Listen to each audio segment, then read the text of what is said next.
Pramudia Anantatur atau yang kerap disapa Pram adalah sosok sastrawan legendaris Indonesia.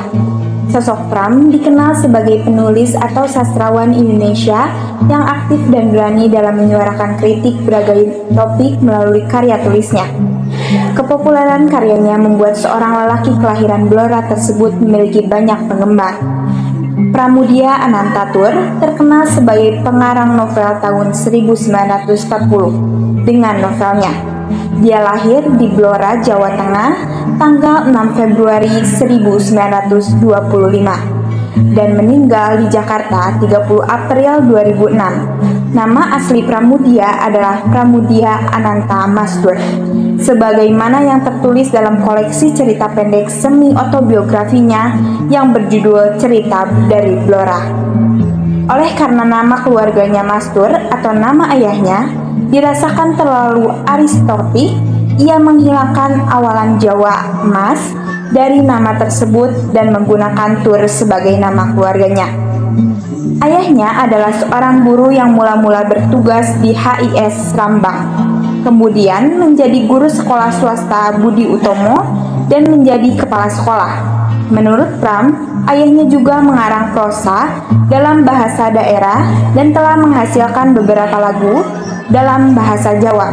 Selain itu, ayahnya pernah mengarang buku teks sekolah dasar yang tidak mengikuti kurikulum pendidikan kolonial. Pada tahun 1930, M. Tur menulis dalam majalah dan surat kabar yang terbit di Semarang dan Surabaya. Ia seorang penganut nasional kiri yang tidak mau bekerja sama dengan pemerintah kolonial Belanda. Sedangkan sang ibu, Saidah, anak penghulu Kabupaten Rembang yang terdidik dalam Islam pesisir yang menurut Pram lebih murni daripada Islam pedalaman. Saidah pernah belajar di sekolah dasar Belanda ketika berumur 18 tahun. Saidah menikah dengan gurunya M. Tur yang ketika itu berumur 32 tahun. Dalam Memor Hikayat Sebuah Nama 1962 dikemukakan bahwa dalam lingkungan keluarganya ia dipanggil sebagai Masmuk karena menjadi anak sulung 8 bersaudara di mana 5 lelaki dan 3 perempuan. Warsa 1929 Pram masuk sekolah dasar perguruan Budi Utomo, tempat sang ayah menjadi kepala sekolah. Ia tidak menunjukkan kemajuan berarti dalam pelajarannya sehingga 3 kali tidak sempat naik kelas. Kemudian Pram dikeluarkan dari sekolah dan selama 1 tahun ayahnya sendiri yang mengajarnya secara teliti dan keras.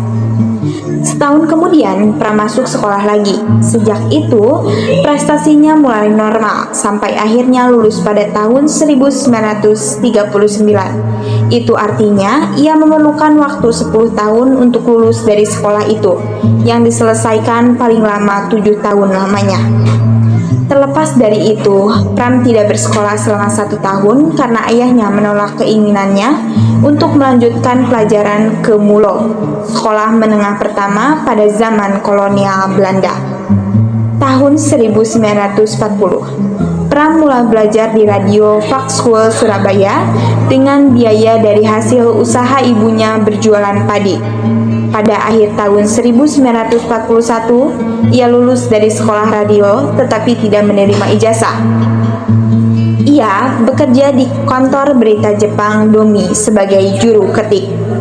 Sambil bekerja, ia mengikuti pendidikan di Taman Siswa pada tahun 1942 sampai 1943 dan mengikuti kursus di sekolah stenografi pada tahun 1944 sampai 1945. Selanjutnya ia kuliah di Sekolah Tinggi Islam Jakarta 1945 dalam mata kuliah filsafat, sosiologi, dan sejarah. Pada tahun 1945 ia keluar dari tempat kerjanya, yaitu kantor berita Jepang, Domei, dan pergi menjajahi Pulau Jawa.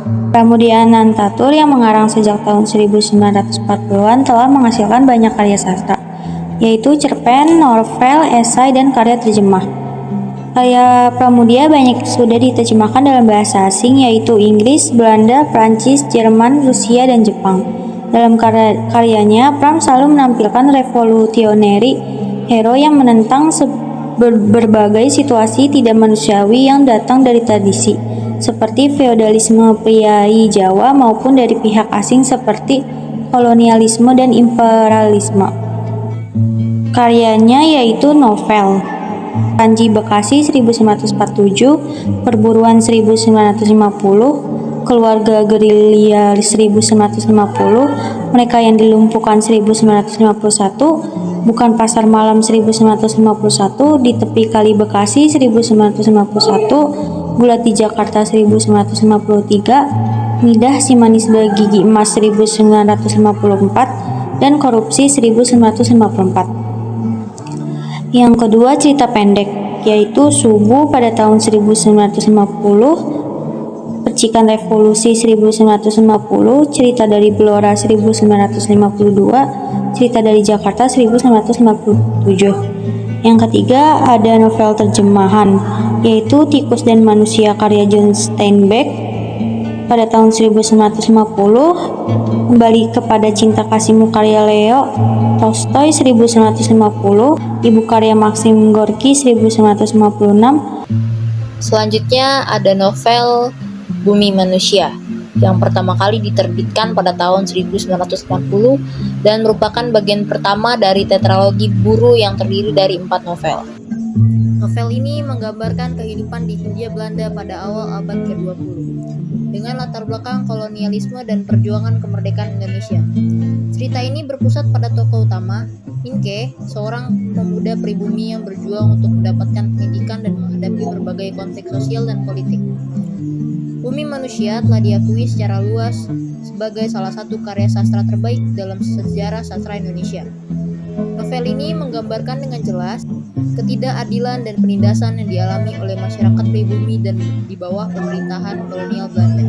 Pramudia Anantatur menggunakan bahasa yang indah dan deskriptif untuk menggambarkan suasana dan karakter dalam novel ini. Banyak ahli sastra menganggap Bumi Manusia sebagai karya yang penting dalam sastra Indonesia modern. Novel ini menggabungkan elemen sejarah, politik, dan sosial dengan cerita yang kuat dan karakter yang kompleks. Pramudia Anantatur berhasil menggambarkan perjuangan individu dan masyarakat dalam menghadapi penindasan dan mencari kebebasan. Novel ini juga telah diadaptasi jadi film dengan judul yang sama. Film ini dirilis pada tahun 2019 dan disutradarai oleh Hanung Bramantyo. Karena kreativitasnya dalam menulis karya sastra, karya Pram yang penuh dengan kritik sosial menjadikannya sering keluar masuk penjara. Pram pernah ditahan selama 3 tahun pada masa kolonial dan 1 tahun pada masa Orde Lama. Kemudian Orde Baru ia ditahan selama 14 tahun sebagai tahanan politik tanpa proses pengadilan. Ia juga mengikuti kelompok militer di Jawa dan seringkali ditempatkan di Jakarta pada akhir Perang Kemerdekaan. Ia menulis cerpen dan buku sepanjang karir militernya dan dipenjara Belanda di Jakarta pada tahun 1948 dan 1949. Pada tahun 1950-an ia kemudian tinggal di Belanda sebagai bagian program pertukaran budaya dan saat kembali ia menjadi anggota Lekra. Beberapa karya Pram dilarang untuk dipublikasikan karena dianggap mengganggu keamanan negara pada masa pemerintahan Presiden Soekarno maupun Soeharto. Misalnya pada tahun 1960-an ia menahan pemerintahan Soeharto karena pandangannya pro-komunis Tiongkoknya. Bukunya yang berjudul Hoa Kiau di Indonesia dicabut dari peredaran dan dia disimpan tanpa pengadilan di Nusa Kambangan di lepas pantai Jawa dan akhirnya di Pulau Buru di kawasan timur Indonesia. Meskipun demikian, Pram mendapatkan banyak penghargaan dari lembaga-lembaga di luar negeri. Potret kehidupan Pram yang dibenci di negeri sendiri tetapi dihargai di dunia membuatnya tetap optimis dan tidak pernah berhenti berkarya. Pramudia Anantatur adalah salah satu penulis terkenal Indonesia yang diakui secara internasional. Ia telah menerima beberapa penghargaan atas karyanya yang luar biasa dalam bidang sastra. Berikut adalah beberapa penghargaan yang diterima oleh Pramudia Anantatur. Yang pertama, penghargaan Magsaysay pada tahun 1988. Pramudia menerima penghargaan Magsaysay untuk jurnalisme, sastra, dan seni pementasan atas kontribusinya yang luar biasa dalam bidang sastra Indonesia. Yang kedua, penghargaan Tanda Mata Bintang Budaya Pramadharma pada tahun 1995. Ia dianugerahi penghargaan tertinggi dalam bidang kebudayaan oleh pemerintah Indonesia, yaitu Tanda Mata Bintang Budaya Parama Dharma. Yang terakhir ada penghargaan Nobel Alternatif dalam Sastra tahun 2000. Meskipun tidak secara resmi menerima penghargaan novel dalam sastra, Pramudia diakui oleh Right Livelihood Award Foundation sebagai penerima penghargaan novel alternatif dalam sastra pada tahun 2000. Kisah Pramudia Anantatur sungguh tragis dan menginspirasi kalangan pegiat literasi.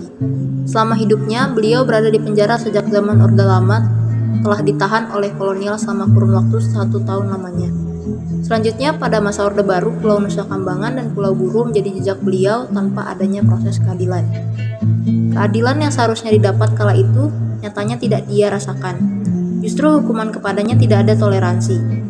Ada sebuah kabar baik bahwa tanggal 21 Desember 1979, beliau mendapatkan remisi atau surat pembebasan secara hukum tidak bersalah terkait keterlibatan dalam G30S PKI. Akan tetapi masih diberlakukan penahanan rumah, kota, bahkan negara hingga tahun 1999. Beliau harus wajib lapor kepada Kodim Jakarta Timur 1 kali dalam seminggu selama kurun waktu 2 tahun.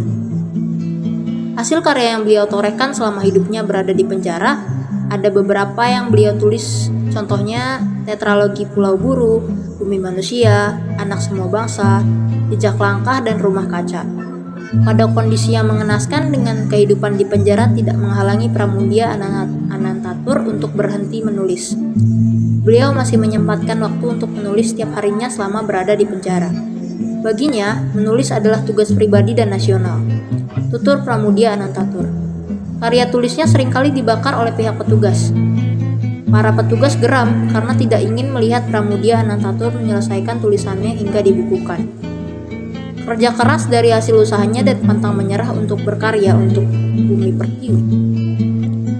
Kerja keras dari hasil usahanya dan pantang menyerah untuk berkarya akhirnya menghasilkan sebuah hasil yang mengagumkan dan sangat diapresiasi melalui konsistensinya menulis selama ini. Dari hasil tangannya sendiri lebih dari 50 karya dan diterjemahkan dari berbagai bahasa. Bahasa yang berhasil beliau terjemahkan adalah sejumlah 43 bahasa asing. Sungguh luar biasa dan sangat inspiratif jejaknya menjadi pegiat literasi. Pada zaman itu belum ada teknologi secanggih saat ini, sehingga hasil tulisannya berupa manual hasil pemikirannya. Saat itu, kesehatan Pramudia Anantatur kian memburuk. Ia dibawa ke unit gawat darurat Rumah Sakit ST Karolus, Jakarta, dan sempat dipindahkan ke ruang ICU. Tak lama berselang, Pram meminta pulang ke rumahnya di hutan kayu. Hari ketiga di rumah, setelah menyisihkan tabung-tabung dan peralatan yang merintanginya, Pram meminta rokok kretek kesayangannya. Ia lalu menghembuskan nafas penghabisan pada pukul 9.15, tanggal 30 April 2006, tepat 17 tahun yang lalu. Ketika penyakitnya kian parah, Pram gemar berbicara tentang kematian. Ia mengatakan sudah siap dan tak takut mati karena merasa sudah menunaikan segala yang perlu ia kerjakan. Untuk kematiannya, Pram berpesan, "Kalau aku mati, jangan bikin apa-apa, jangan didoain segala. Langsung saja bawa ke krematorium. Bakar di sana. Abunya bawa pulang, mau dibuang juga terserah. Tapi kalau bisa, wadahi dan taruh di perpustakaanku. Pesan hanya tinggal pesan, jenazahnya tidak dikremasi, melainkan dikuburkan di TPU Karet Bifak setelah sebelumnya disolatkan." Keluarga, kerabat, sejumlah aktivis dan penulis muda hadir dalam pemakamannya. Mereka sedih dan kehilangan, tapi juga menggalang semangat sembari menyanyikan lagu-lagu perjuangan sebagai ucapan selamat jalan. Mereka menyanyikan lagu Internasionale dan lagu yang populer dalam masa-masa perjuangan melawan kediktatoran Soeharto.